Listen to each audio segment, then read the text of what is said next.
Teknoloji.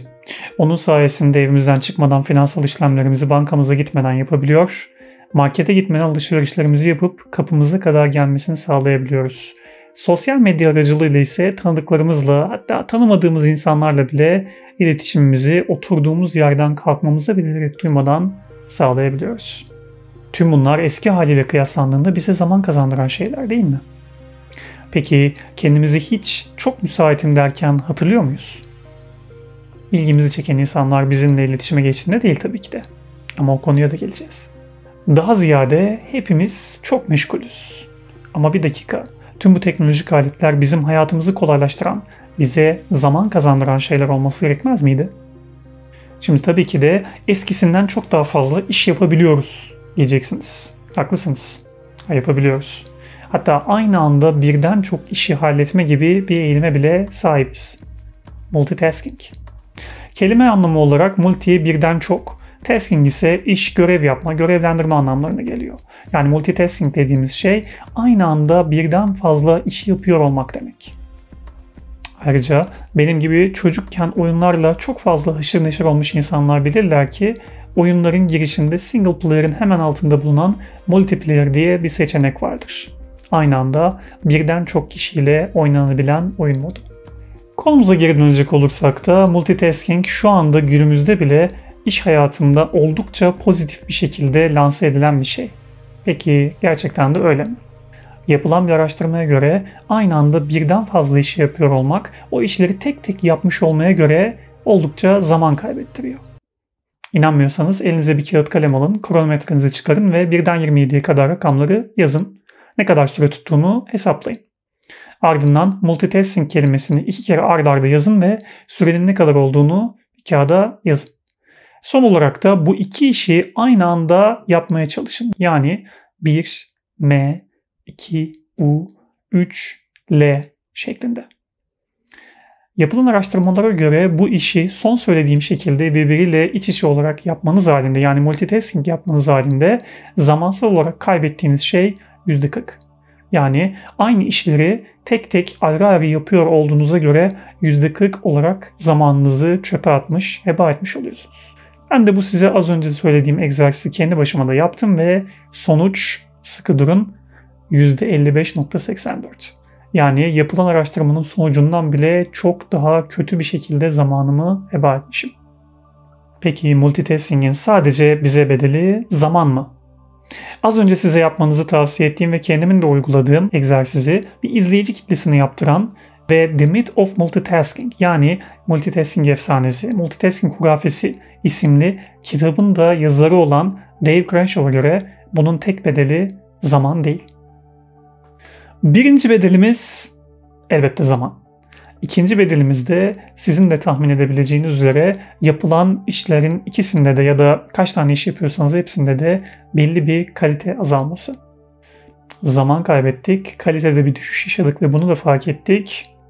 O zaman üçüncü sebebimizin stres artışı olduğunu söylemek çok da yanlış olmaz. Çoğu zaman aynı anda birden fazla işi yapmak zorunda olan annelerin neden çok stresli olduğunu anlamak pek de güç değil. Buraya kadarki süreçte aynı anda birden çok işi yapıyor olmanın verdiği kişinin kendisine olan zararlardan söz ettim. Dördüncü bedelimiz ise multitasking, yani aynı anda birden çok işi yapıyor olan kişinin etrafına verdiği zararlar.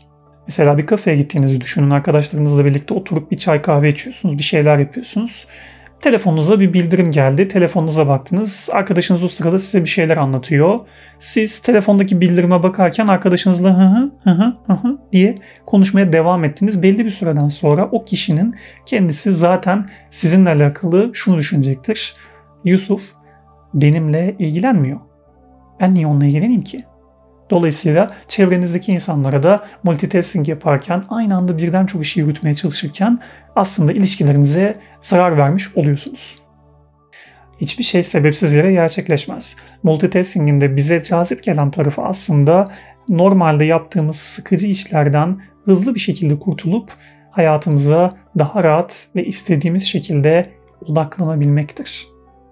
Konuyu daha da derinleştirecek olursak insan beyni kendisine haz veren veya tehlike arz eden durumlara odaklanmayı çok fazla tercih ediyor.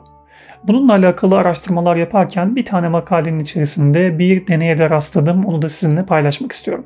Denekleri 3 gruba ayırıyorlar ve her bir grubu içerisinde kitap ve televizyon bulunan bir odaya sokuyorlar. Çıktıkları zaman da sordukları soru şu: okuduklarınıza ne kadar odaklanabildiniz? Okuduklarınızla alakalı neler düşünüyorsunuz? Dikkat çekici mi buldunuz?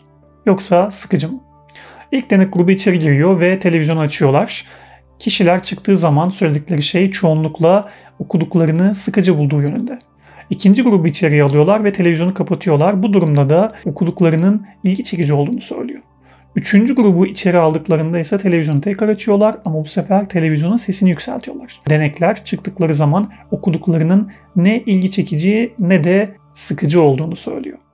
Peki tüm bu aygıtlarla çevrili bir dünyada yaşayan, Feridun Düzağaç'ın da o çok sevilen şarkısında radyasyon nesli olarak tanımladığı bizler bu durumlar karşısında neler yapabiliriz? Bu konuyu bir TED konuşması izlediğim esnada cevaplayan bir insana denk geldim. Chris Bailey. Kendisi telefonlarla alakalı çok ciddi problemler yaşadıktan sonra bunu çözebilmek adına günlük yarım saate kadar telefon kullanımını düşürüyor. Bunun içerisine yaptığı bütün aramalar da dahil. Günlük olarak yarım saat telefon kullanıyor ve bunu yaklaşık bir haftalık bir süre boyunca test ediyor.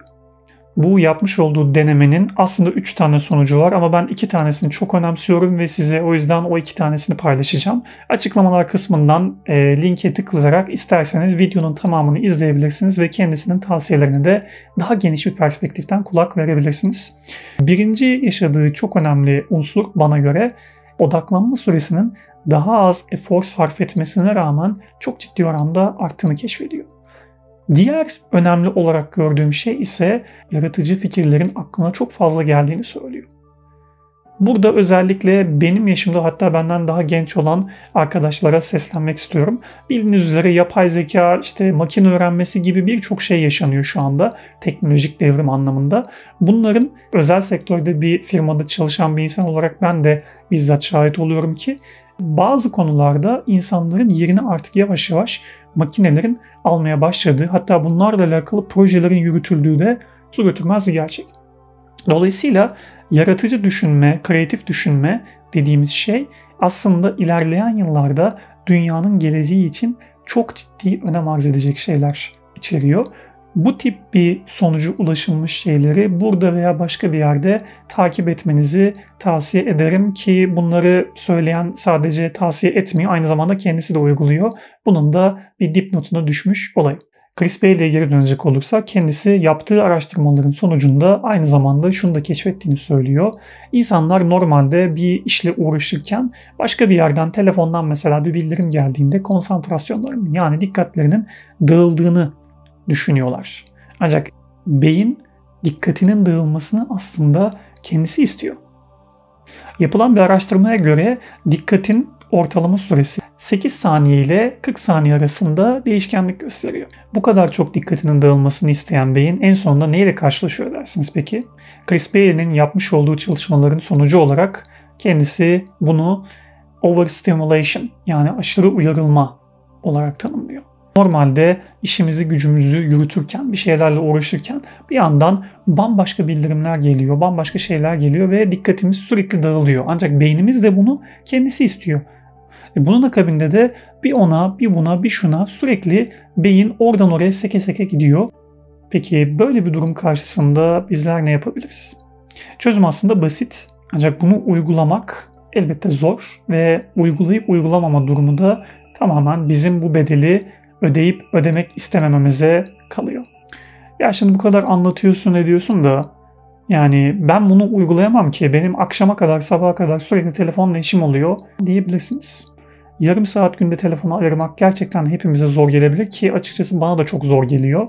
Bu gibi bir durumda neler yapılabilir? Örneğin benim yaptığım şey şu anda Instagram'ı günde 1 saat 2 saat civarında kullanıyorken şu anda bunu yarım saate düşürmek.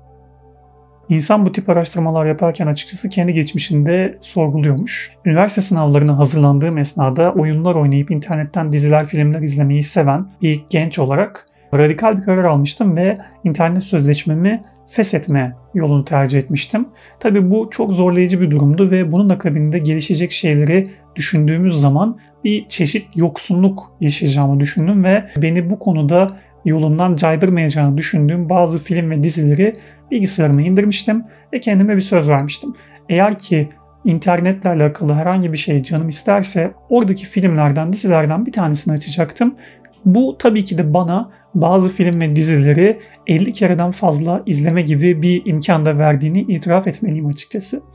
Ama yolun sonunda baktığımız zaman şöyle bir durum da açıkçası gözümüzün önüne geldi.